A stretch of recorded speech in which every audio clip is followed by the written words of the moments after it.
Bismillahirrahmanirrahim. Assalamualaikum warahmatullahi wabarakatuh. Alhamdulillahilladzi lam yazal aliman qadira wa sallallahu ala sayyidina Muhammadin alladzi arsalahu ilan nasi basyiran wa nazira wa ala ali Muhammadin wa sahbihi wa sallama tasliman katsira amma ba'd. Bapak Ibu jamaah maghrib yang semoga dirahmati, dimuliakan oleh Allah Subhanahu wa taala. Alhamdulillah, malam ini kembali kita dihadirkan, dipertemukan oleh Allah Subhanahu wa taala dalam majelis yang semoga dimuliakan ini untuk melanjutkan kembali bacaan kita terhadap kitab Iqdul Jauhar fi Maulidin Nabiyil Azhar, atau yang lebih kita kenal dengan kitab Al-Barzanji. Kita telah membaca satu mukaddimah dan 11 pasal atau 11 bagian dari kitab ini. Insyaallah malam ini kita lanjutkan pada pasal atau bagian yang ke-12 yang menceritakan tentang awal-awal dakwah Nabi sallallahu alaihi wasallam. Qala al-musannif, penulis kitab ini berkata, wa awwalu man amana bihi minar rijali Abu Bakrin sahibul ghari was-siddiqiyya wa minas sibyani Aliun wa minan nisa'i Hadijatul lati sabbatallahu biha qalbahu wa waqar wa minal mawali Zaid bin Harisah wa minal ariqa'i Bilalul ladzi aghdhabahu fillahi Umayyah wa aulahu maulahu Abu Bakr minal ibki ma aulah. Wa awwalu man amana bihi minar rijal, dan laki-laki dewasa yang pertama kali beriman kepada Nabi Abu Bakr, yaitu Abu Bakar sahibul ghar was-siddiqiyah. Beliaulah yang menemani Nabi di dalam gua. Yang dimaksud di sini menemani Nabi di dalam gua yaitu ketika peristiwa hijrahnya Nabi dari Makkah ke Madinah, kemudian beliau sempat bersembunyi di dalam gua Sur ya selama 3 hari. Itu ditemani oleh Abu Bakar As-Siddiq radhiyallahu anhu. Dan seperti yang kita ketahui bahwa pada saat itu Abu Bakar merasa cemas karena hampir saja mereka ditemukan oleh orang-orang kafir Quraisy. Maka kemudian Nabi menguatkan hati Abu Bakar, dan itu diceritakan dalam Al-Quran. Allah SWT berfirman, idh yaqulu li sahibihi la tahzan innallaha ma'ana. Ketika Rasulullah SAW berkata kepada sahabatnya, la tahzan innallaha ma'ana, janganlah engkau merasa sedih, sesungguhnya Allah bersama dengan kita. Inilah ayat yang paling tidak bisa dibantah oleh orang yang meragukan status Abu Bakar As-Siddiq sebagai sahabat Nabi sallallahu alaihi wasallam. Karena Allah sendiri yang menyatakan bahwa beliau adalah sahibihi, ya, sahabat Nabi, orang yang menemani Nabi sallallahu alaihi wasallam di dalam was-siddiqiyah, dan beliau adalah orang yang selalu membenarkan segala apa yang disampaikan oleh Nabi sallallahu alaihi wasallam.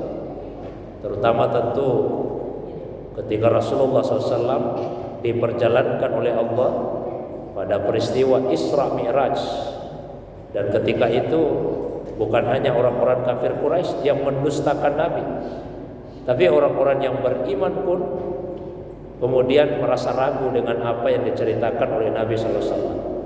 Dan ketika itu disampaikan oleh orang-orang kafir Quraisy kepada Abu Bakar Siddiq, maka Abu Bakar kemudian berkata, kalau beliau menyampaikan seperti itu maka saya mempercayainya. Bahkan seandainya Nabi menyampaikan, yang lebih lagi daripada itu saya tetap mempercayainya.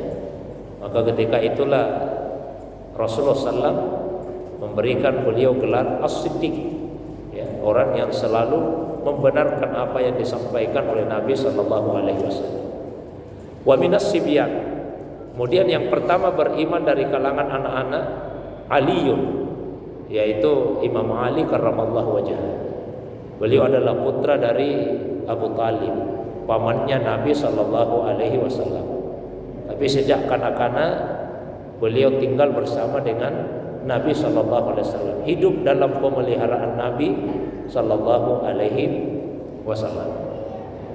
Wa minan nisa'i Khadijah, kemudian dari kalangan perempuan dewasa yang pertama beriman kepada Nabi adalah Khadijah, istri beliau sendiri. Allati sabbatallahu biha qalbahu wa waqa'a. Beliaulah yang telah dikokohkan hatinya oleh Allah dan senantiasa dijaga, dipelihara hatinya oleh Allah SWT. Wa minal mawali, kemudian dari kalangan maula, budak yang dimerdekakan, yang pertama beriman yaitu Zaid bin Harisah, Zaid bin Harisah.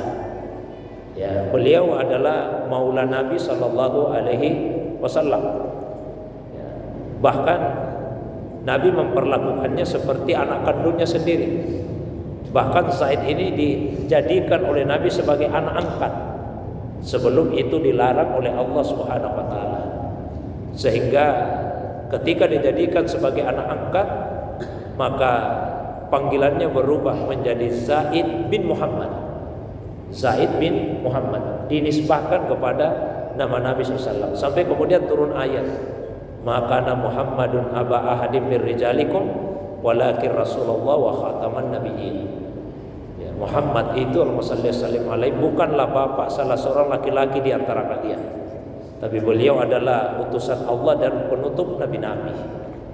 Maka kemudian Islam tidak membolehkan anak angkat dalam arti mengadopsi, ya, orang lain kemudian dijadikan seperti anak sendiri. Tapi kalau mengasuh anak, ya, maka itu justru sesuatu yang sangat dianjurkan di dalam agama. Jadi kalau anak angkat itu maknanya mengasuh anak orang lain, kemudian dijaga, disantuni, dipelihara, ya, dengan baik, itu bagus. Tapi kalau anak angkat dalam arti diadopsi, maka itu tidak diperbolehkan di dalam agama. Wa minal ariqa, kemudian budak yang pertama sekali beriman Bilal, yaitu Bilal bin Rabah, allazi azzabahu fillahi Umayyah. Beliaulah yang disiksa demi mempertahankan keyakinannya kepada Allah, disiksa oleh majikannya yang bernama Umayyah. Wa aulahu maulahu Abu Bakrin minal itqi ma'aulah. Tapi beliau kemudian dimerdekakan oleh Abu Bakar As-Siddiq. Kisahnya sudah sering kita dengar, bagaimana ketika beliau dijemur, ya, di padang pasir yang panas, di bawah sengatan sinar matahari, kemudian di atas perutnya, ya, beliau ditindih dengan batu yang besar demi meninggalkan agama Islam ini. Tapi beliau hanya mengucapkan ahad, ahad, ahad, ya, Allah yang Maha Esa, Allah Maha Esa dan Maha Esa.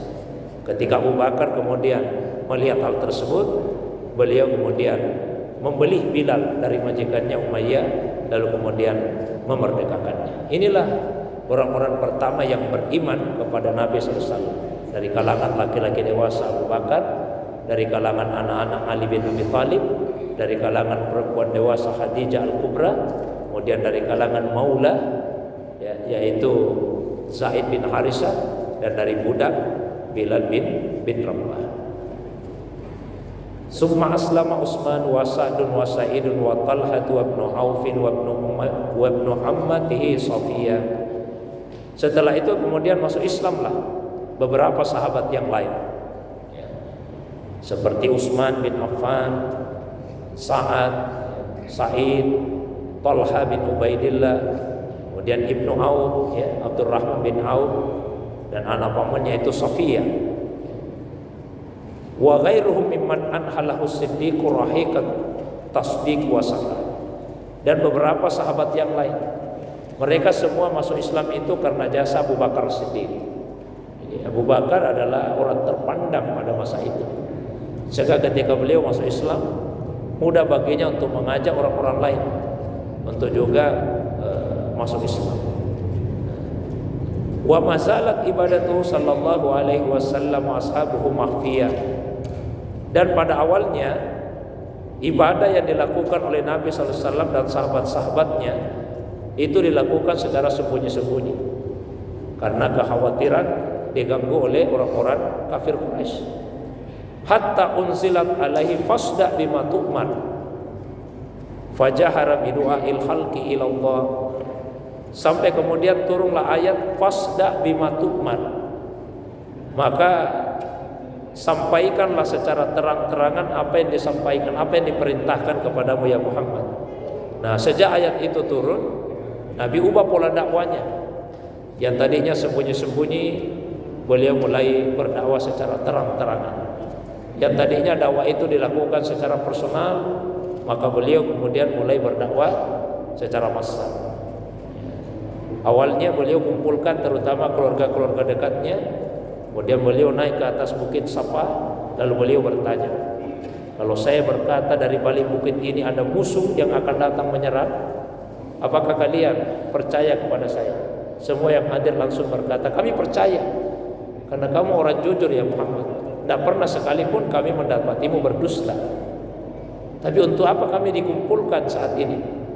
Nabi kemudian melanjutkan, saya sengaja mengumpulkan kalian untuk memberitahukan apa yang lebih penting daripada berita kedatangan musuh. Apa itu? Siksa di hari kemudian. Kalau kalian tidak beriman kepada Allah yang Esa dan saya ini adalah utusannya, maka siksa di hari kemudian sudah menanti. Tiba-tiba mereka semua berubah. Yang tadinya mereka mengatakan, kami percaya kamu orang jujur, tidak pernah sekalipun kami mendapatimu berdusta. Tapi begitu Rasulullah menyampaikan itu, mereka langsung mendustakan Nabi SAW. Yang paling keras penolakannya diantaranya adalah Abu Lahab. Dia langsung berkata, tabban laka ya Muhammad, celakalah engkau ya Muhammad, alihadza jama'atana. Ya, apakah hanya untuk menyampaikan itu kamu kumpulkan kami pada hari ini? Langsung turun juga jawaban dari Allah SWT. Tabbat siada Abi Lahab wa tab. Binasalah kedua tangan Abu Lahab dan dia pasti binasa. Jadi yang binasa bukan Rasulullah, tapi Abu Lahab. Walam yaqut minhu qaumuhu hatta aba alihatahum wa amara bi rabdi masi wal wahdaniyah. Fatajarra wala mubarasati bil adawati wa adza. Wastadda 'alal muslimin al bala fahajaru fi sanati 5 ila nahiyatin najasyiyah. Pada awalnya kaumnya Nabi tidak menjauhi Rasulullah SAW, sampai kemudian ketika dakwah Nabi sudah menyentuh masalah ketuhanan, bahwa tidak boleh menyembah patung-patung, tidak boleh menyembah berhala-berhala, ibadah itu hanya boleh ditujukan kepada Allah yang Esa saja. Nah, mereka kemudian memusuhi Nabi. Mereka semakin berani menampakkan permusuhan kepada Nabi, bahkan menyakiti Nabi sallallahu alaihi wasallam, apalagi sahabat-sahabat beliau yang dari kalangan bawah. Sehingga semakin keraslah bala cobaan yang menimpa kaum muslimin. Ketika bala itu sudah susah untuk ditanggung oleh kaum muslimin, Nabi kemudian mengizinkan mereka untuk hijrah, meninggalkan kota Makkah.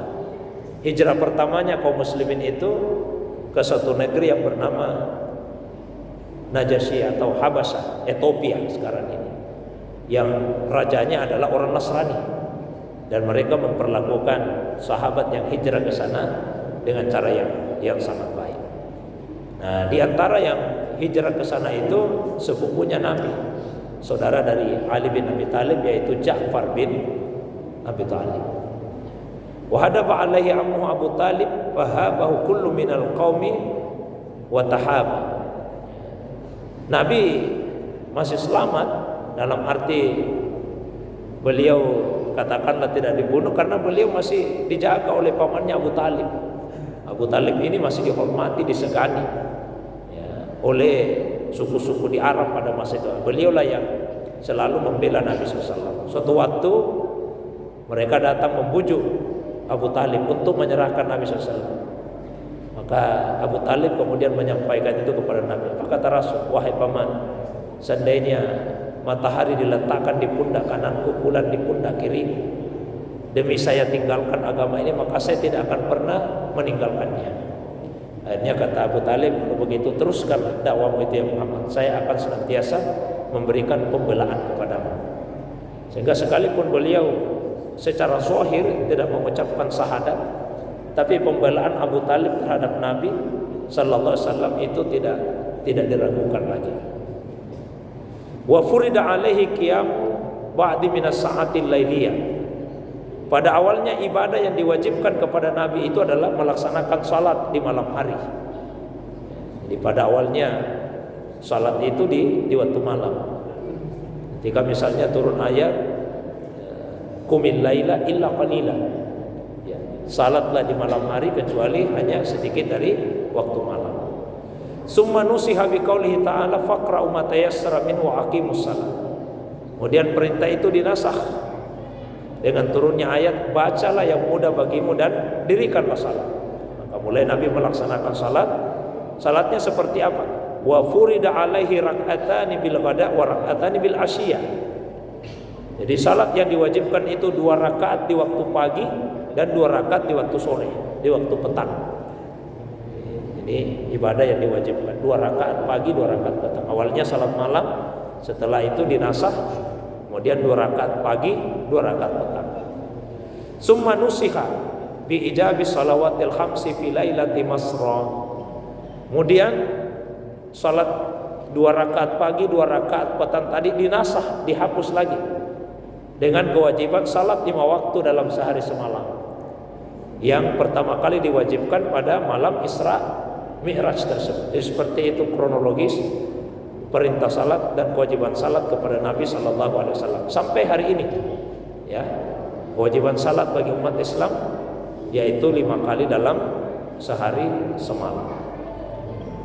Wa ma ta'abu talibin fi nisbi Syawal min ashiril bi'sati wa azumat bi mautihi ar-rasiyah wa talathu Khadijah ba'da 3 ayyamin wa shaddal balau 'alal muslimina urra. Kemudian Abu Talib meninggal di pertengahan Syawal pada tahun ke-10 kenabian. Jadi masuk tahun ke-10 dakwanya Nabi, Abu Talib diwafatkan oleh Allah SWT. Kematian itu terasa sangat besar pengaruhnya bagi Nabi sallallahu alaihi wasallam. Apalagi 3 hari setelahnya disusul oleh Khadijah. Meninggal lagi Khadijah. Wasaddal bala 'alal muslimina ura. Sehingga bala, cobaan atau penderitaan bahkan kepada kaum muslimin itu semakin menjadi-jadi, semakin bertambah. Wa auqa'at Quraisyun bihi sallallahu alaihi wasallam kullu 'aziyah. Orang-orang Quraisy menimpakan segala macam gangguan kepada Nabi SAW. Kalau waktu Abu Talib hidup masih ada yang dilihat, Abu Talib masih disegani. Begitu Abu Talib wafat, tambah menjadi-jadi gangguan dari orang-orang kafir Quraisy kepada Nabi sallallahu alaihi wasallam. Nah, akhirnya wa ammat ta'ifa yad'u sakifan falam yuhsinu bil ijabati kira. Beliau kemudian memutuskan untuk meninggalkan Makkah. Beliau pergi ke kota Taif ya, dengan maksud untuk mengajak Bani Sakif, penduduknya Taif, masuk Islam. Tapi apa yang terjadi? Mereka pun tidak menyambut kedatangan Nabi dengan baik. Tidak selayaknya kebiasaan orang-orang Arab yang selalu memuliakan tamu. Ini mereka tidak memperlakukan Nabi sebagai tamu, tidak menyambutnya dengan baik. Bahkan wa agrau bihi sufaha wal abida fasabbuhu bi alsinatin badhiyah. Dikumpulkan orang-orang bodohnya, budak-budaknya, lalu mereka mencaci maki Nabi dengan lisannya yang kasar. Tidak cukup hanya dengan caci maki secara lisan saja. Faramahu bil hijarati hatta hudibat bid dima'ina la. Mereka juga melempari Nabi dengan batu sehingga darah kemudian mengucur dari balik sandal yang dikenakan oleh Nabi SAW. Ini sudah dicaci maki dengan lisan, dilempari batu lagi. Maka setelah sekian lama Rasulullah berdakwah di Taif, satu orang pun tidak ada yang mau masuk Islam. Biar satu tidak ada yang masuk Islam. Dalam perjalanan pulang baru ada yang masuk Islam. Namanya Addas. Itu pun bukan penduduk aslinya Taif. Beliau budak yang bekerja di salah satu perkebunan kurma milik dua orang bersaudara. Ketika Nabi dikejar-kejar dalam perjalanan pulang, beliau singgah berteduh di bawah salah satu pohon kurma. Maka pemilik kebun kurma itu menyuruh budaknya yang bernama Addas membawakan satu nampan kurma untuk Nabi. Nah, ketika Rasulullah hendak makan, beliau membaca Bismillah. Addas kaget, terus bertanya, siapa anda ini? Sejak saya tinggal di kota ini tidak pernah saya mendengar ada orang yang mengucapkan kalimat seperti itu, Bismillah, demi nama Allah. Maka Rasulullah balik bertanya, kalau begitu kamu bukan penduduk asli di sini, dari mana asalmu? Kata Addas, saya berasal dari Nabi. Oh, kalau begitu kamu sedaerah dengan Nabi Yunus alaihi salam. Addas semakin kaget. Loh, dari mana anda tahu tentang Nabi Yunus? Orang-orang di sini tidak ada yang mengenalinya. Kata Rasul, Yunus itu saudaraku. Beliau Nabi, saya juga Nabi. Karena kami sama-sama Nabi, kami bersaudara. Nah, Addas kemudian langsung mencium tangannya Nabi dan mencium kakinya Nabi, lalu menyatakan diri masuk Islam. Ini satu-satunya yang masuk Islam setelah sekian lama Nabi dakwah di Taif. Summa ada sallallahu alaihi wasallam ila Makkah hazinan fasalahu malakul jibali fi ihlaki ahli hadzawil usbiyah. Maka Nabi memutuskan pulang kembali ke kota Makkah. Beliau pulang dalam keadaan sedih. Datanglah malakul jibal, malaikat penjaga gunung, menawarkan kepada Nabi untuk menghancurkan penduduknya Taif tadi yang sangat fanatik. Kata malaikat penjaga gunung, ya Muhammad, saya ini malakul jibal, malaikat penjaga gunung. Saya diutus oleh malaikat Jibril berdasarkan perintah dari Allah untuk membantumu. Litakmurani bima syi'ta, perintahkan kepada saya apa yang kamu inginkan. Kalau kamu mau, saya bisa angkat gunung, saya jepit itu penduduknya Taif, semua akan mati, tidak ada yang tersisa hidup. Tapi apa jawaban Nabi? Faqala inni arju ayyukhrijallahu min aslabihim may yatawalla. Oh, bukan itu yang saya inginkan malaikat.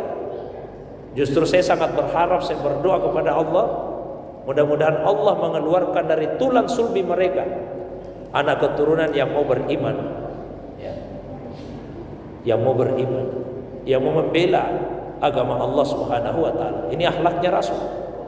Beliau dilempari, beliau dicaci maki, datang tawaran untuk menghancurkan orang yang menghina, orang yang mencaci maki Nabi, tapi malah beliau membalas dengan doa kebaikan. Mudah-mudahan Allah mengeluarkan dari tulang sulbi mereka anak keturunan yang mau beribadah kepada Allah Subhanahu wa taala. Nah, itulah isi dari pasal atau bagian ke-12 dari kitab Al-Barzanji. Masih ada sekitar 5 pasal lagi di akhir. Sebagaimana biasa, kalau ada yang ingin didiskusikan, ditanyakan, ditambahkan, baik yang berkaitan dengan pembahasan atau masalah agama yang lain di luar dari apa yang saya sampaikan, saya persilakan kepada jamaah sekalian. Demikian untuk sementara. Wa ilallahi turja'ul umur. Wassalamualaikum warahmatullahi wabarakatuh. Silakan Pak, kalau ada yang ingin.